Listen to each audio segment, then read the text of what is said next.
7:38 con la ministra del Interior, Carolina Toa, aquí en el estudio de Mesa Central. Ministra, muchísimas gracias por la gentileza de estar acá. Buenos días. Gracias a ustedes por la invitación. Es ministra del Interior y Seguridad Pública. Todavía. Todavía. ¿Y va a dejar de ser eso, no? O sea, digo... sí, ya es un hecho. Ya es un hecho. Ya es un hecho, sí. ¿Cuándo? En junio, dicen. O sea, máximo en junio. Ya. Vamos a tratar que sea antes porque el presidente tomó ese... El plazo de la ley es más amplio. La ley nos da un año para dictar el decreto con fuerza de ley, que es en el fondo, es como una ley, pero que se dicta por decreto, ¿Ya? que va a regular la ordenación interna del nuevo ministerio y también del Ministerio del Interior.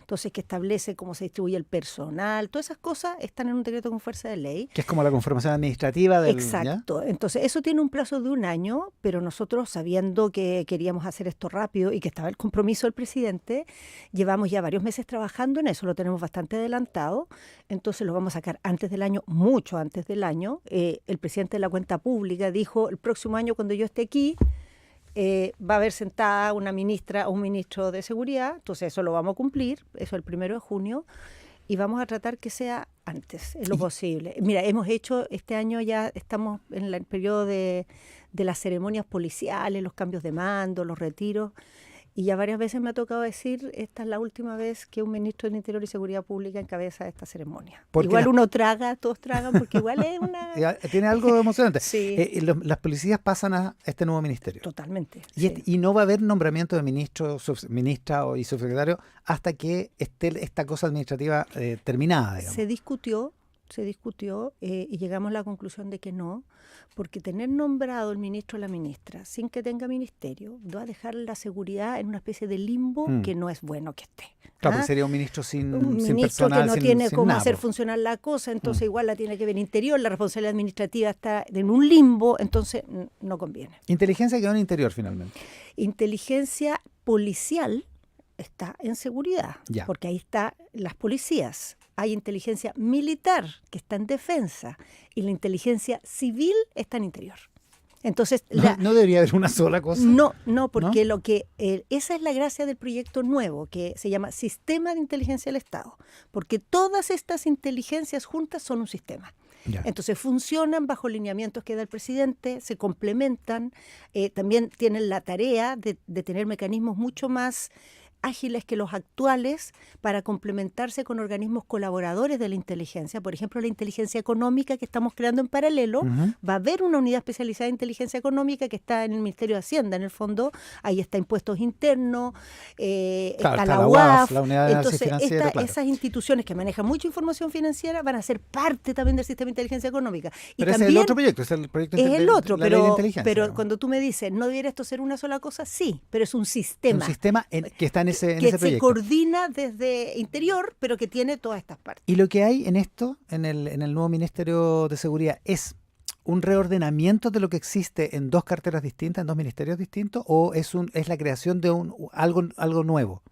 No, a ver, todo lo que hay de seguridad en Interior se traspasa al nuevo ministerio. En ese sentido, un reordenamiento. En ese sentido es como una mudanza, claro, por decirlo, una casa nueva. Una casa nueva. Pero en el moverse hacia allá se le hicieron varios cambios que son muy interesantes, porque en el fondo esto al principio era una idea simplemente de sacar seguridad. Pero como hemos en estos últimos años enfrentado tantos fenómenos nuevos, ha tomado un dinamismo este tema, se ha vuelto mucho más especializado, más complejo. Entonces ya no bastaba solamente con hacer una mudanza, había que hacer algunos cambios y se hicieron cambios bien potentes. Un cambio relevante es que el Ministerio va a tener una unidad estratégica encargada de manejo de datos y de ver riesgos hacia adelante, que todo este tiempo no hemos tenido, por eso en gran parte nos vimos venir en Chile el ingreso del crimen organizado, el cambio del perfil del delito que se desarrolló por años y años sin que hubiera un vintería de que aquí algo está pasando.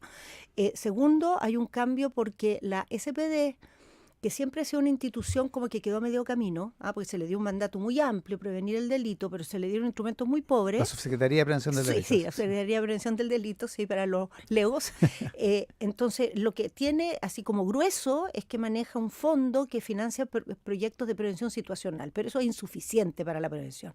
Entonces, se le da ahora una condición mucho más amplia, que en el fondo es un organismo rector que coordina a todos los ministerios que pueden contribuir de verdad a la prevención, que son otros ministerios, pues educación, transporte, es salud. Ya, y puede hacer esa coordinación, digamos. Urbanismo, vivienda, entonces hace eso. Tercero, es que son hartas las novedades. Usted si me pregunta, le tengo que responder. Ya. Se crea una institución... Vamos a dejar ese criterio para Sí. todo el resto de la entrevista. Sí.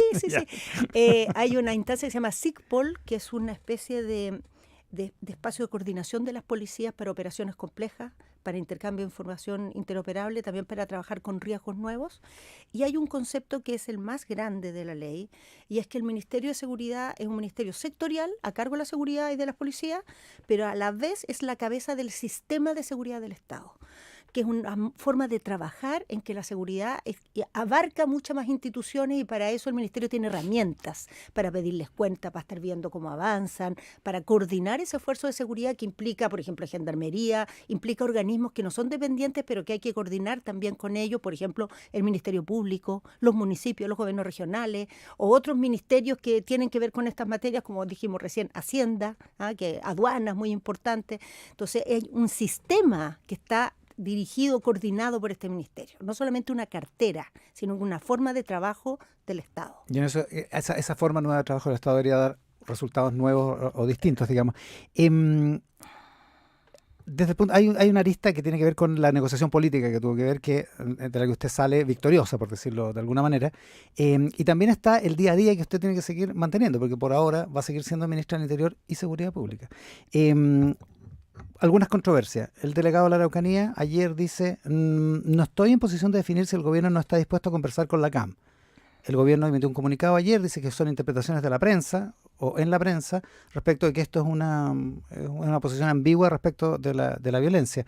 ¿Se equivocó el delegado presidencial? Bueno, salió una aclaración por eso, porque la manera en que planteó, digamos, su concepto, que tenía como foco, yo hablé personalmente con él, cuando se empieza a hablar de este conflicto, siempre está como el mensaje de la solución a los conflictos es el diálogo y no la violencia, y en esas palabras terminó esta idea que no era lo que se quería decir y que no es lo que estamos haciendo como gobierno, además. No.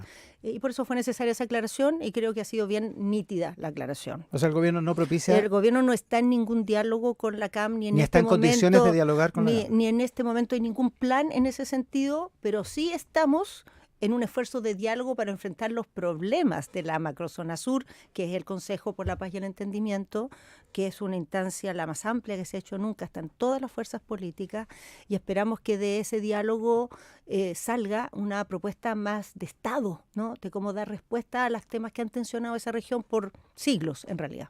Déjeme devolverme a cómo queda el Ministerio del Interior, que no habíamos saltado esa parte. Sí. ¿Cómo queda ahora? Sí, mira, eso es súper importante, porque en el fondo aquí creamos un ministerio, pero ganamos dos. porque la verdad es que todo este tiempo el Ministerio del Interior ha estado muy absorbido por la tarea de la seguridad. Esto lleva ya harto tiempo. Cuando se empezó a discutir un Ministerio de Seguridad, años atrás, era por la idea de que el Ministerio del Interior tenía poco espacio para hacer su rol de coordinador político, porque crece y crece el tema de la seguridad, además se ha vuelto muy sofisticado, especializado y en ese sentido muy absorbente. Entonces, al sacar la seguridad de Interior, Interior gana espacio para volver a ser ese ministerio que coordina, que hace la articulación política y que es muy necesaria. Porque ¿No es primus inter pares? A ver, no tiene un rango distinto a los demás ministerios. Había una parte de la oposición que resistió mucho esta idea de poner en la ley el rol del ministerio porque decía esto es como un primer ministro. No tiene nada que ver con un primer ministro, entre otras cosas porque un primer ministro lo nombra el Parlamento y este ministro lo nombra el presidente y lo saca cuando quiere. Entonces, en ese sentido no es un ministro distinto, un ministro como todos, pero lo que tiene de especial es que su principal rol es coordinar a los otros ministros. ¿Me entiendes? Entonces, se hace cargo de que todas esas áreas de la política que mezclan a más de un ministerio estén bien coordinadas y cada uno haga su parte para un objetivo común. Se hace cargo también del seguimiento programático. Se le pasa eso que estaba en SECPRES, se le pasa a Interior, se le pasa también la unidad de estudios que nos va a permitir ahí hacer seguimiento, análisis de las políticas públicas, promover nuevas políticas públicas. Y en ese sentido, vamos a tener un Ministerio del Interior que le va a ir medio a medio a uno de los mayores problemas que tiene que en el Estado, que tiene ministerios muy fuertes, pero que en su trabajo coordinado es bastante débil. O sea, tiene carencias grandes en nuestro Estado.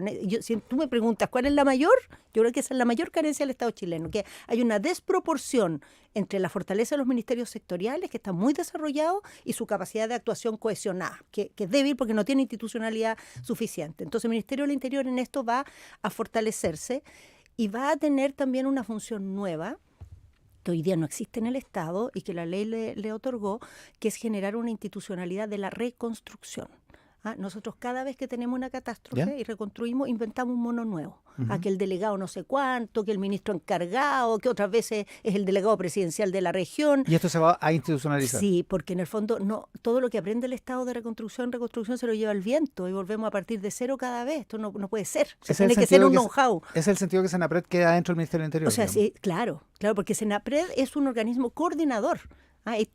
Lo que se hace en Senapred no es ellos mismos administrar la emergencia, sino coordinar para que cada uno haga su parte con un foco de emergencia, de prevención en primer lugar y de emergencia cuando se provocan las catástrofes. El resultado de esta votación de la mixta en las dos cámaras, que fue favorable para el gobierno, para el proyecto que usted está impulsando, es el resultado de la negociación política. Y la negociación política a veces se vuelve más áspera, más ripiosa, a veces imposible. Se lo pregunto por las declaraciones de la ministra Camila Vallejo el lunes en torno a la ley corta de ISAPRES. Sí. Ella dijo que aquí la oposición se había puesto firme con el plazo de los 13 años. Básicamente le echó la culpa a la oposición del desastre que ha sido la implementación de una ley que el Ejecutivo llevó adelante con bastante responsabilidad y además respondiendo a un llamado a una orden de la Corte Suprema. La ministra Aguilera defiende ese aspecto. ¿Cuál es la posición del gobierno? ¿La posición de Vallejo o la posición de Aguilera? Son las dos posiciones, Iván, porque, voy a ir a eso, pero voy a decir algo antes. El Ministerio de Seguridad pudo salir porque todos cedimos y el acuerdo salió unánime en la Comisión Mixta, en prácticamente todas las materias. Hay otros proyectos donde eso no se logró. Por ejemplo, la ley antiterrorista, la ley está aprobada toda, pero había 2 artículos que son en realidad cosas bastante pequeñas, no hubo acuerdo, se fue una mixta y no se logró acuerdo en la mixta. Entonces salió con votación dividida y vamos a tener una votación así más desordenada en el Congreso. Pero yo quisiera avisar, antes de que empiecen a venir los catastrofistas, que la ley antiterrorista ya está aprobada. Todo lo importante. Las 2 cosas que quedaron son bien puntuales, no es que eso no sean importantes. Es lo que sale de la mixta para las cámaras. Es el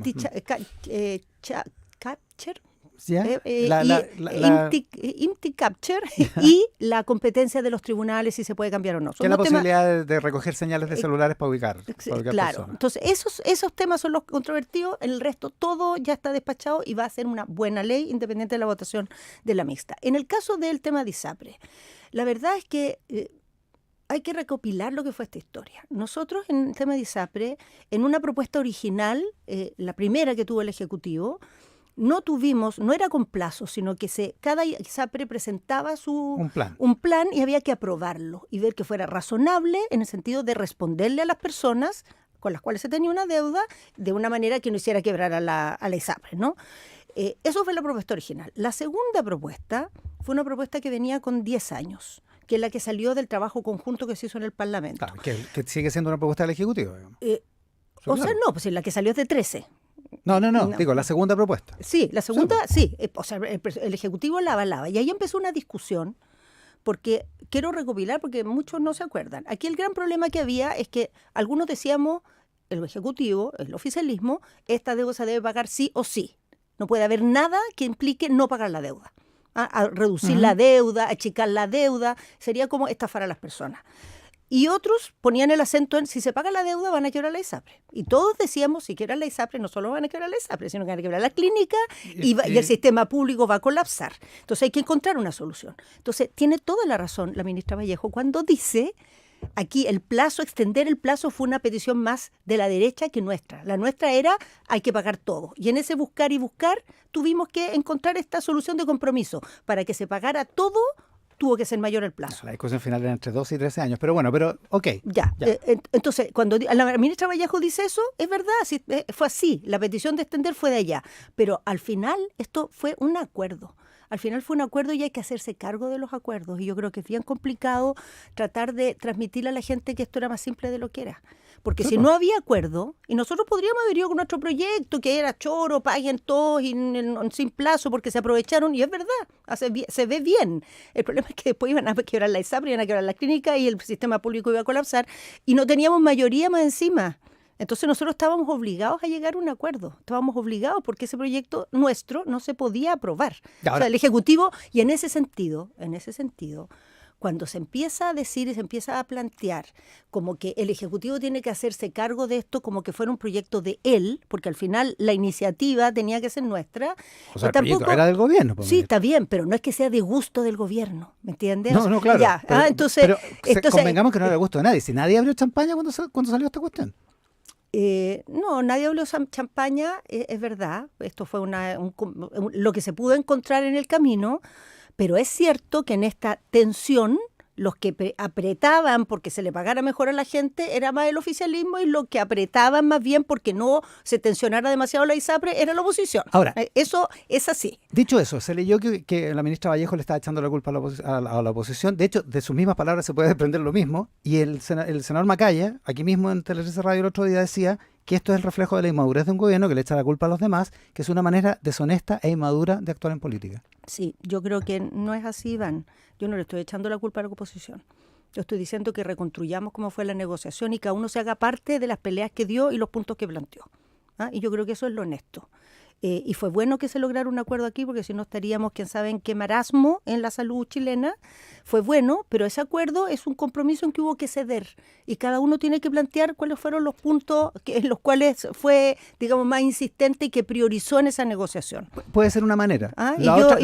Yo creo que eso es lo honesto, en realidad. O sea, aquí nadie ha negado que hubo un compromiso. O sea, de hecho, la ministra Vallejo habló de que esto fue un acuerdo que se llegó al final en el Parlamento, pero que nuestros puntos en ese acuerdo fueron estos y los de la oposición fueron estos otros. Al final buscamos un punto intermedio. Ahora, como sea, así. Y probablemente más en la política profesional en el Parlamento que en el gobierno, nadie parece querer hacerse cargo de esto y nadie está dispuesto a dar malas noticias finalmente. Sí, eso es verdad. Y esa es una política que es política sin coraje, política sin valentía. Eso es verdad. Sin liderazgo. Y yo creo que eso hay que hacerse cargo de una cosa. Lo hablábamos en el Ministerio de Seguridad. Cuando uno llega a un acuerdo, se cede y hay puntos en que se queda desconforme, es verdad. O sea, yo puedo decir, hay cosas que yo quería y no se lograron en el Ministerio de Seguridad. Yo quería cambiar el sistema de nombramiento de los CEREMI, cambiarlo, que encuentro que no funciona, pero no hubo acuerdo, se cayó, no fue. Y puedo decirlo aquí y no estoy traicionando el acuerdo, pero me hago cargo de que el acuerdo al que llegamos fue la mejor solución que pudimos construir y que permitió tener Ministerio de Seguridad, porque muchos temas, ¿qué hubiera pasado si no hubiéramos encontrado un acuerdo en el tema de las ISAPRE? Uno podría seguir con su bandera a tope, decir yo estoy por tal propuesta, mientras el sistema se viene abajo, o como ha pasado por años con pensiones. Cada uno sigue con su bandera a tope, pero la gente no tiene mejoría en las pensiones. Entonces, por eso es tan importante, a partir de los puntos de vista de cada uno, que uno los puede seguir defendiendo después del acuerdo. Uno puede decir después de un acuerdo, mire, yo hubiera preferido tal cosa. A mí me gustaba más tal propuesta. Pero lo importante es que encontramos una salida a partir de esa diferencia. Y tener lealtad con esos acuerdos. Y yo creo que en pensiones es el intento que estamos haciendo. Yo espero que pase algo similar en reformas políticas. Espero que pase eso también en permisología, que pase en la ley de cuidado. Son cosas demasiado importantes para la gente, y la gente, más que enojarse porque uno cede para lograr acuerdos, se enoja porque los acuerdos no llegan nunca y ellos siguen esperando. ¿La reforma del sistema político, el gobierno la va a impulsar efectivamente? O sea, el gobierno es partidario de que haya un acuerdo, pero tiene que darse ese acuerdo. Tiene que darse ese acuerdo y creo que todavía faltan algunas piezas. ¿Pero el gobierno podría ser activo en buscar ese acuerdo? Es que el gobierno es activo de la manera en que es útil hacerlo, que no es siendo protagonista. Entonces somos muy activos, pero no estamos ahí en la foto porque nos va a ayudar. Lo que es importante lograr aquí para transmitir cuál es el problema del sistema político, de las reformas que se quieren hacer. Una de las cosas que se quiere hacer es promover reglas que ayuden a tener menos fragmentación, menos incentivos a la fragmentación y al individualismo, porque el sistema actual premia mucho el individualismo y lo que tenemos en la práctica es que en el Parlamento cada parlamentario es un universo en sí mismo. Se negocia uno por uno, cada uno tiene su mirada, hay pocas posiciones colectivas, cuando las hay todo el mundo se desmarca y negocia por el lado, así es imposible. Entonces eso, que es una buena idea, para llegar a ese camino hay hoy día muchos partidos, porque el sistema ha promovido partidos pequeños, entonces está lleno de partidos pequeños. Entonces, cuando tú promueves cambiar esto, hay muchos partidos que pueden quedar fuera de las reglas. Entonces hay que producir una transición para que el incentivo opere y no mate al tiro. No mate, porque la idea es que los partidos se junten, pero no tener una mortandad de partidos que tienen una legitimidad, que con las reglas actuales se han ganado una representación y que están también dando cuenta de las reglas que democráticamente adoptamos en un momento. Entonces hay que construir un camino para esa transición, que el incentivo esté, pero no tengamos una masacre en el corto plazo, porque eso, para empezar, es inviable, porque esos mismos partidos tienen que aprobar la reforma, ¿me entienden? Uno puede viable, obligar a alguien a decir, ya, ok, apruebo por una ley que me va a matar a la vuelta de la esquina. Ministra, eso no va a pasar. El lunes vuelve a sesionar la comisión investigadora del caso Monsalve. Usted fue hace 2 semanas, la semana pasada estuvo, esta semana estuvo el jefe de gabinete del presidente, el jefe de asesores, su propia jefa de gabinete, que no sé si alcanzó a contestar preguntas. No, estuvo ahí toda la mañana, lo más bien, pero no llegó, no le tocó. No le tocó. Y él siga participando. Siga participando, capaz que la vuelvan a citar. El jefe de asesores, Miguel Crispi, dijo varias veces que las conversaciones con el presidente son reservadas. ¿Qué opina usted de ese criterio? Sí, pero es que, a ver, yo quiero explicar porque a mí también me tocó ese tema.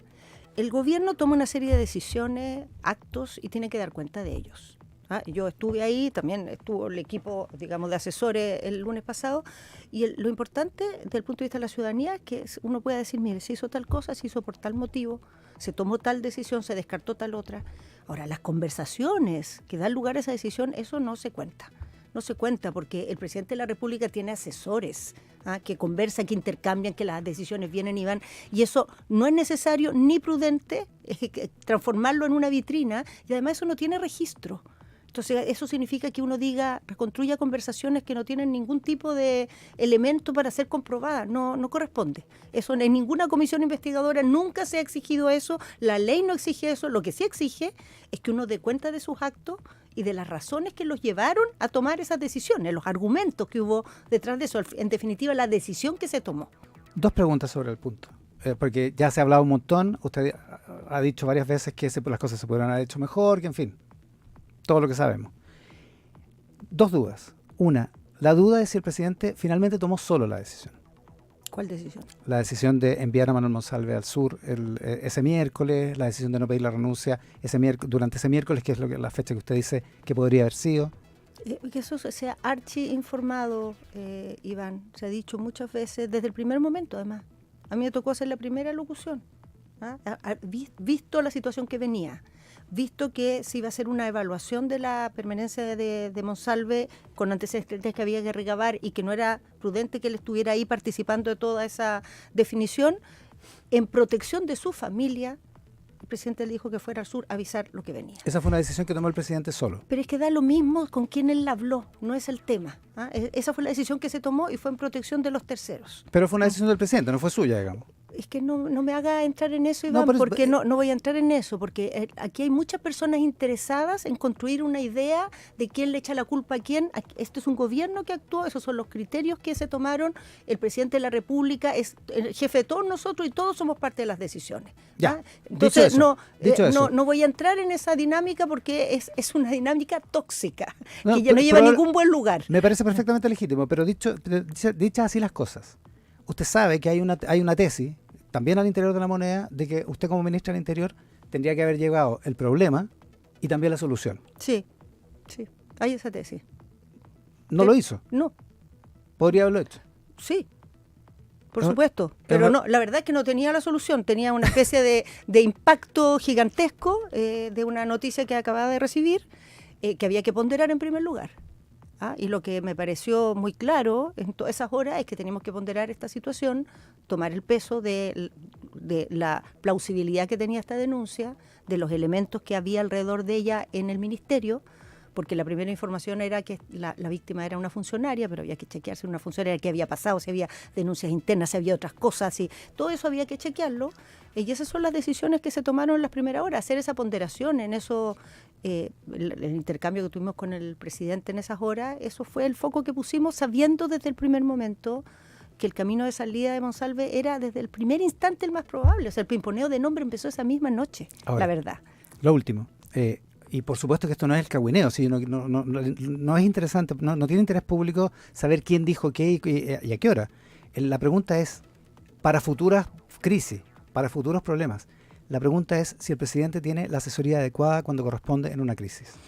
Sí, yo creo que eso es algo de lo que hablamos bastante en la comisión, hablé más bien, porque un manejo de una crisis de este tipo no habíamos tenido nunca, nada parecido, y requiere una, digamos, ponderación que hay que hacer fuera de la situación respecto a los pasos que se deben tomar, porque cuando se está en medio de esa situación hay una cantidad de elementos disruptivos que hace muy difícil configurar el cuadro en que se está. Y ahora que ya vivimos esta experiencia, tenemos esa posibilidad. Y la vamos a traducir en un protocolo que es para nosotros como gobierno, que esperamos que les sirva a futuros gobiernos si llegan a enfrentar algo así, ojalá que no. Y tenemos varios aprendizajes. No quiero adelantarlo porque es una cosa que está en construcción, Iván, pero ya tenemos en mente cosas bastante definidas respecto a cómo podría manejarse una situación de este tipo, que tiene aprendizajes de esto, que hay cosas de esto que fueron buenas cosas que se pueden recuperar, hay cosas de esto que fueron fallas, que se pueden superar, y hay resguardos que hay que tomar, que aquí fueron lo de menos, porque nadie estaba preocupado de los resguardos. Todo el mundo estaba preocupado del corazón del asunto, que es qué tan grave es esto, qué tan serio es esto y cómo sale Monsalve. Pero había una serie de cosas alrededor que nadie estaba mirando, sobre todo de cómo esto es percibido desde fuera, que terminaron siendo muy importantes y que eso es un aprendizaje de esta historia. Ministra, muchísimas gracias por la gentileza.